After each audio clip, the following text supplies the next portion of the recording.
Good afternoon. I'm here with my guest, Alan Bingham, who wrote Dying Well Prepared.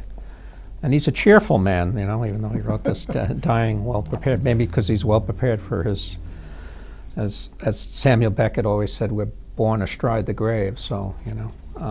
Anyway, Alan Bingham is a retired hospice and palliative care executive who spent many hours with terminal patients and their families. A management graduate with a liberal arts background in philosophy, he spent most of his career in healthcare informatics, working on HIPAA, starting with its genesis in the Kennedy-Cassebaum bill, developed medical records, an HIPPA compliance officer, and an ombudsman working in nursing homes. An Australian who now lives in Somerville, Massachusetts. He is very active in his community. So I was going to just ask you to read a snippet from your introduction, because you said that would center us, and I agree. Sure. Out of the preface, we're all born and we'll all eventually die. And in between these two events, there are numerous rites of passage, from baptism to the first day at school, marriage, children, and other age milestones. Eventually, though, our lives come to an end. We prepare for these rites of passage and share them with family and friends, except, of course, for death. Death's a taboo topic. Here in the US, we expect that something's going to be developed that will mean we don't have to die. There has to be a pill for that someday. If you ask people, they usually respond that they'd like to die peacefully at home, surrounded by relatives and friends, but this seldom happens. Most people die in hospitals, wired up to electronic machines and surrounded by medical professionals in sterile surroundings. They don't die peacefully in their homes, surrounded by loved ones, but rather surrounded by strangers. Then there are people in nursing homes and long-term care facilities. So the question for you, Doug, is this: how do you want to be treated when you're dying? How can you let everybody know your wishes for your end-of-life care? That's a question I'm pondering now at 63. You know, I mean, I'm sure I'll live another 20 years, but I'm not sure. I hope so. Yeah, but I never thought about it before until actually, you know, last few years.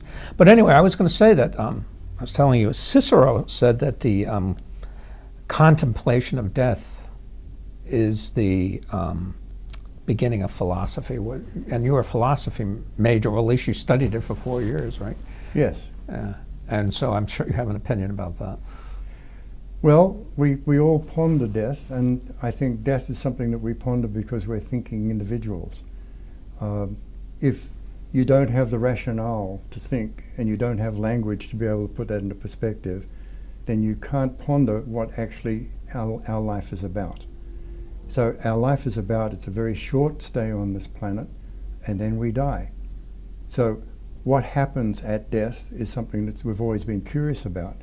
Is this it? This is what gave birth to the great question, is why are we here? You know, were we created by someone or something? How did this all come about? What does it mean? Mm-hmm. Okay. So yes, philosophy. So it's a what do you call an ontological question? It's an ontological question. It is indeed. Yeah. And it keeps on coming round and round and round again. Okay. All right. Now, well, I mean, you've already talked about one of the misconceptions about life, that, you know, it'd be like sort of like Dylan Thomas's poem, you know, rage, you know, telling his father, rage, rage against the dying light, and it's a great, very poetic scene. But what other misconceptions that people have about end of life? Well, most people tend not to think about end of life until they actually get there. So as far as misconceptions are concerned, the misconceptions are just pushed aside because we don't talk about it. It is a taboo subject, basically. In our culture, we don't think about this necessarily until that event is impending upon us. In your social circle, do people talk about it? No. No. Not as a rule. I do work at times with the Death Cafe people, where I sort of work with a group of people sitting down having coffee and discussing what happens at death and just before death. But apart from that, no. Very few people talk about it in my social circle. A lot of people talk about aging, getting old, and at times I talk about that with them as to what that means and what they should do to prepare as they get old and age. But no, not about death itself, surprisingly. It's interesting, I have a 92-year-old mother, and, she talks about her pains, and she's fearful and anxiety. And so finally I just said, look, Ma, I understand you're afraid of death. And she says, you're right. I think that death is behind everything. We have a limited time, so, Yeah. on this earth. But I was going to say, Western culture sort of, we sort of hide it. It's not, but it's, in other cultures, Eastern culture, it's more of a cycle of life is death, and it's a very natural thing. It is. Can you talk a bit about that? Well, yeah, I don't really talk about... you don't talk about it in the book, but in the book.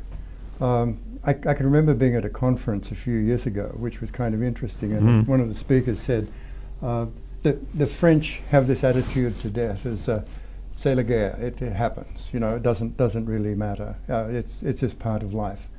The English are pragmatic about it. They say, well, we'll sit down and have a cup of tea, it's probably going to happen. And most Americans don't believe it's going to happen to them, which I found absolutely curious. They can't rationally believe that. They just deny it, but they're not. They deny it. Well, they wouldn't come out and say, I will never die. No. No. But they don't believe it's going to happen to them for some reason, that somewhere along the line, like I said in the preface, there's going to be a pill that's going to give you eternal life. God, who would want that? Yeah. Interesting concept, isn't it? Yeah.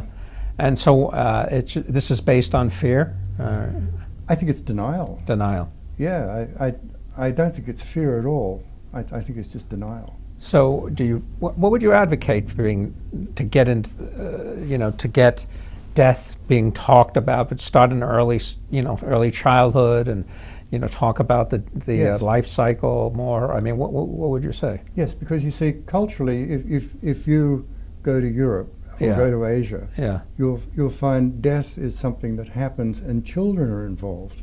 They're engaged. Here you don't see children engaged so much in funeral rites and things like that. I talk about children in the book because it's important. And it's important to engage them so that they understand. You go to Asia and you witness a grand funeral parade. There are people of multi-generations there. You go to Europe and you go to a funeral and there are little children there with their parents and their grandparents. It covers everybody. And one of the things we don't do, as I noted in that introduction, is that we look at all these rites of passage.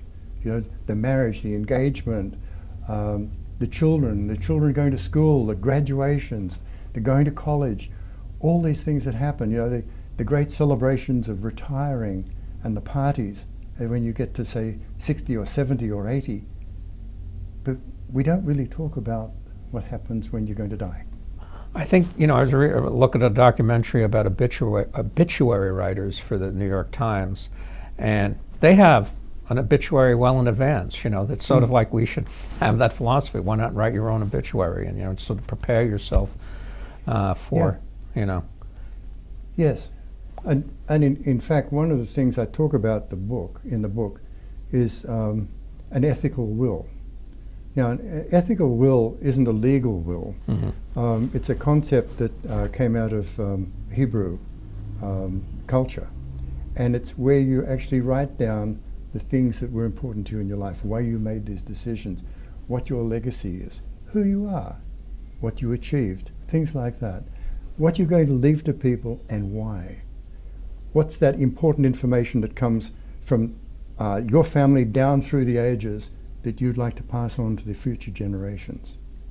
And so if you write this down, this all becomes, in the ethical will, basically a track of what was important in your life and a history of your life. It's almost like you are writing your biography. But out of that also can come your obituary very easily because it describes who you are as a person and what was important to you. And it's a wonderful concept because it's very therapeutic to sit and do this. I've done this, and I've helped people do this because they've they've looked and said, I don't know what my life has really meant. And then once you start to talk to them and you start to engage them, they sit down and they write reams of paper about the things they've done and what was important to them. Interesting. So you seem to be a man in relatively good health, right? I am. If I said to you, you're going to die in 3 months, I'm your doctor, I mean, how would you, you're in the foxhole. I mean, you don't have any way of knowing how you'd react, but, I mean, give me your reaction to that. My reaction would probably be pretty bad. It would be, even in spite of your... Yeah. Yeah. Because I don't, I feel in perfect health at this point in time. Right. But I'm pragmatic enough to know that that's not going to last forever. Right. One of the things I talk about, and I think this is important, when you get that news, is to really understand what that doctor's talking about. And yeah, I was going to ask you about them. A friend of mine told me, and I don't know, he says doctors, he had some bad problems. He said doctors are like used car salesmen. They're always trying to, cover up some of the, maybe the real, the real prognosis, or sort of lighten it, or give you ideas about, experimental treatments that might be a cure. What do you? Yeah, doctors are trained to fix problems. Yeah. Very few of them are trained to counsel people at end of life. No bedside manner. Well, I don't think it's a matter of bedside manner. I think that sometimes they don't know exactly what to do and what to say and how to say it. They're not trained as social workers, so they don't get that. Mm-hmm. So I think that becomes an issue. But I think the other thing that's important here is the person that's listening to it. Because what happens often is that if that information is going to be shared by a doctor, the doctor will come in with a nurse or a social worker and they'll sit and discuss it. And you might hear something. You might hear that you've got terminal cancer, and you might also hear that your heart is good and your kidneys are good. And this gives you the hope, and you focus on one thing. Or you could, and this is going to give you the hope, or you could just focus on the cancer and attenuate out everything else. So everything else becomes oblivious. You don't hear it, and you don't get the full message that the doctor is giving you. And so often people are left sort of stunned by this first conversation that happens with the medical professionals, and they don't have all the information. And if that's the case, what they should do is go back and ask. Mm-hmm. Ask the questions. What's the percentage of people who will survive pancreatic cancer or whatever? Yeah, and how long? How long if I have this? What is the treatment? And what will the treatment do to me? How will I feel in the treatment? And am I better off just having palliative care, which is non-curative, and treating the symptoms, or trying to get some curative effect? We know curative things don't really work with pancreatic cancer. But there's lots of questions you can ask. How advanced What's the quality of life, yeah. If it was you or your wife or your sister, what would you recommend? Well, it's very interesting because my wife worked for many years as a nurse, and she worked at Mass General on the cardiac care unit, and they would send 89, 90-year-old people in for transplants and things like this, and they would just, die, in pain and maybe shipped to a nursing home. And was it worth it? I think we have to think about that, don't we? We do have to think about it. One of the issues that we face in this country is that we have medicine as a for-profit industry instead of as a care industry. And so once you put in for-profit, what you're doing is you're having physicians focusing on profit rather than on the outcome of the care. Now, I'm not accusing physicians of being mercenary here, but what I'm saying is that it does tend to change the focus, and what you've got is large corporations managing for-profit medicine. So I see that as a conflict. But yet, we were looking at, a 119-year-old man who was scammed the other day on TV, and he seemed to me to be perfectly sharp and ambulatory. So when he was 92, he went in to have heart valve replacement, it might have helped. I don't know. It depends on the individual. We're all individuals. Mm-hmm. Now, I was going to ask you,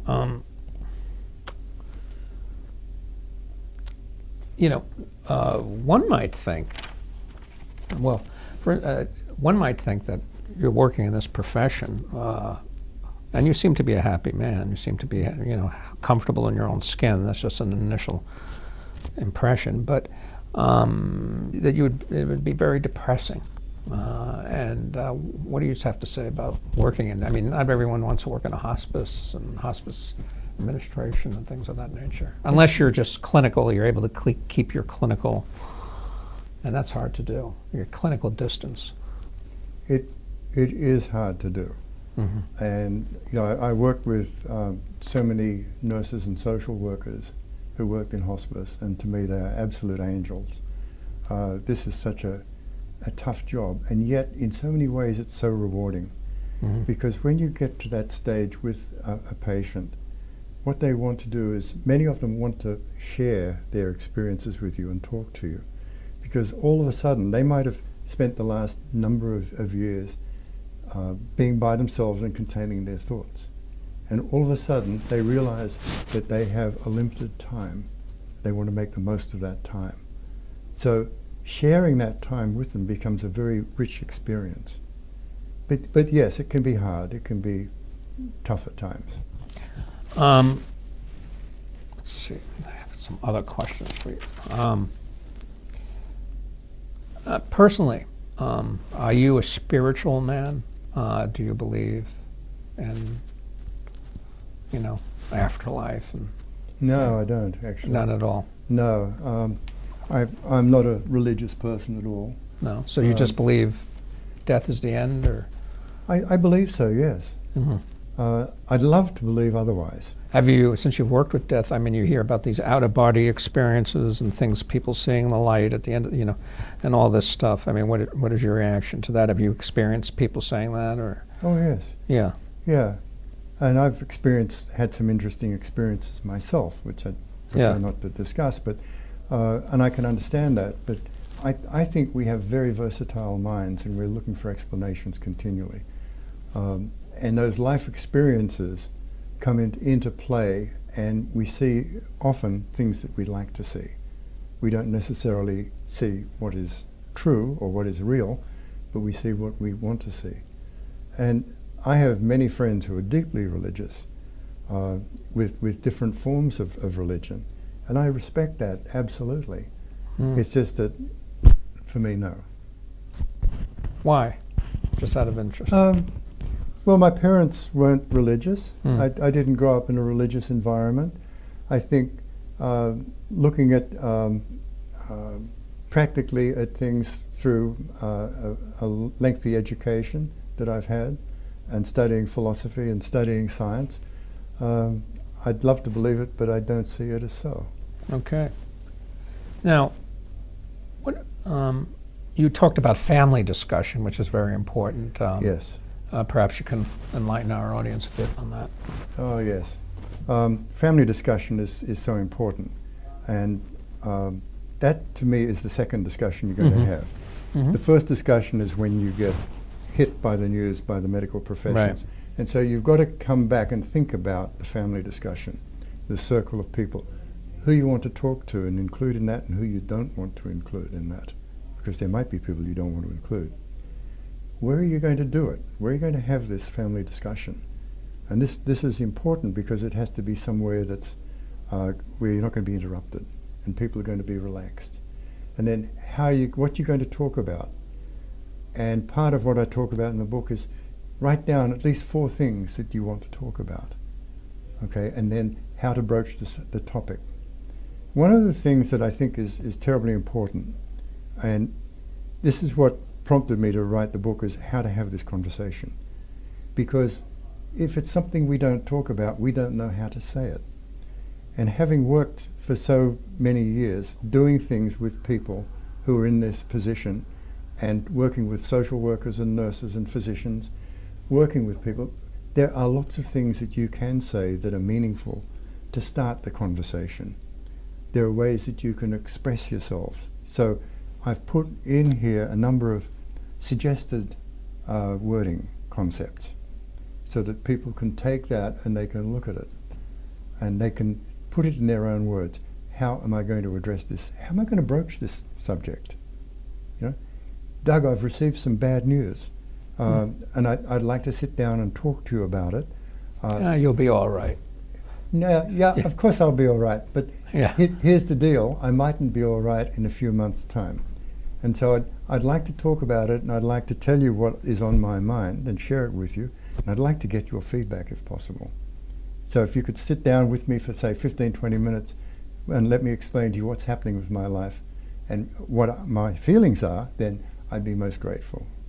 So little ways that you can edge into this conversation.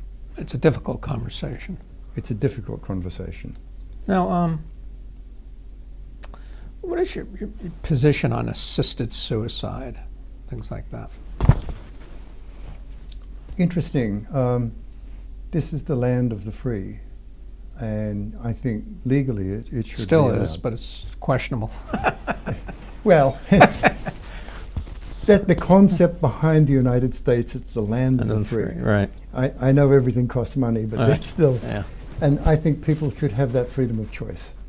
How about if their cognition is messed up? Yeah, if their cognition is messed up, and when you look at how the laws were put into place in several places like California and Oregon, and what the law was proposed for here in Massachusetts, I think they put a lot of safeguards in place so that people can't make this permanent decision for a short-term problem, and I think that's where it comes in. What is interesting about the assisted suicide, to me, more than anything else, is that to look at how it has introduced into the physician's toolbox another option.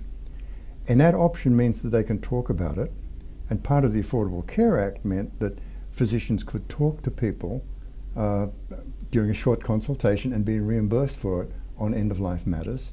Remember Sarah Palin called this the death panel. It's not. It's just reimbursing physicians to be able to counsel and talk to people. But what that does is assisted suicide also opens up the avenues of hospice and palliative care to people that people weren't aware of.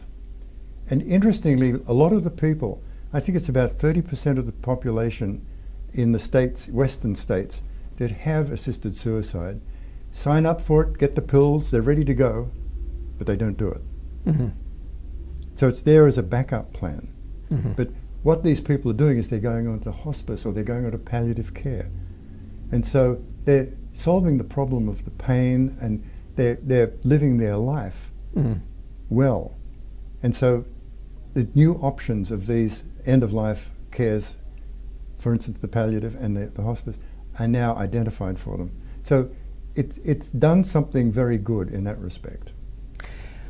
So, if you were to say to your readers 10 things that the top 10 things you should do, and maybe you can list them. The top 10 things You should do, facing end of life. Facing end of life, I think what you have to do, which is terribly important, is work out firstly what that end of life is going to mean to you, what sort of care you want. And you've got to work out that care very carefully, because it's got to be documented and people have to be aware of it. Mm-hmm. So you've got to work out what the care is that you want, what you don't want at the end of life, and where you're going to have that care, and who's going to be involved with that. The caregiver is very important. The caregiver. Because what you're going to do is, typically in a situation like this with a terminal disease, there's going to be a progression over time where you're going to become less ambulatory and maybe lose cognition. So as the disease progresses, so that you're going to diminish when you think about it. So your care is going to change over time, or your care needs are going to change.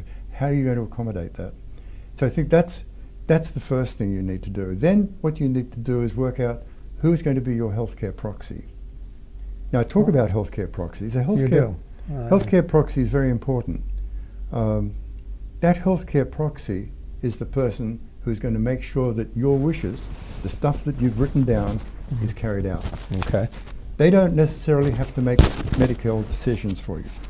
They don't have that burden. But what they have to do is just to make sure that your wishes are carried out. And so you've got to find a healthcare proxy or two. I have two myself that can act independently. Okay. Who are they? Just like, My sister who's back in Australia, so if Yeah. I'm traveling and she's available, and my wife here. Okay. And they can do it together or they can do it individually. Okay. They're both very sensible, practical ladies, and they both know my wishes. Okay. And I think the other thing is, you said 10, I'm not going to give you 10, but I think the other thing is to make sure you bring all your affairs into order. And to do that, you should consult with an elder care attorney. And you're going to be looking at things like wills. Okay, you're going to look at who's going to be your executor. You've got to look at things like, how am I going to close down some of the activities that I've had so I don't leave a mess for people to clean up. Get rid of all the excess credit cards that you don't need. Do a list of all your accounts and all the passwords and logons and all that sort of information, account numbers, phone numbers, things like that. Get a power of attorney signed. And the power of attorney is the person who, when you're no longer able to make competent financial and executive decisions, that person is going to take over and do that for you. Okay. Is that what the executor is? The Executor takes over after you die. Okay. So the person who's the power of attorney will, from the time you're deemed no longer competent till the time you die, is the person who's going to manage your affairs. When you pass away, then the executor takes over, and the power of attorney's work ceases. So if you don't want to leave a burden for these people, the best thing you can do is prepare everything and document everything. Document. And make it easy for them. Okay. Just on we have that much time, but as a Somerville interest story, you're in the Historical Preservation Commission. Yes. And it's kind of, in a way, it's kind of related to what you did, But anyway, go ahead. Tell us a little about your work. We've got about 50 seconds. Well, I'm a commissioner and have been, I think, for 8 years. Yeah. And basically our charter is to help people make informed decisions and work on their properties to preserve the historic architecture and fabric of Somerville, which is a very rewarding thing to do. Are you having any more readings from your book? By the way, Dying Well Prepared, Conversations and Choices for Terminal Patients. Any more readings for your book? Or? Yes, I have probably half a dozen more scheduled. I'll be away for a while traveling doing that. But yes. Okay. And your book is available at Amazon and Porter Square Books, is it there? Yes, through a number of bookstores, and it's also in the Somerville Library.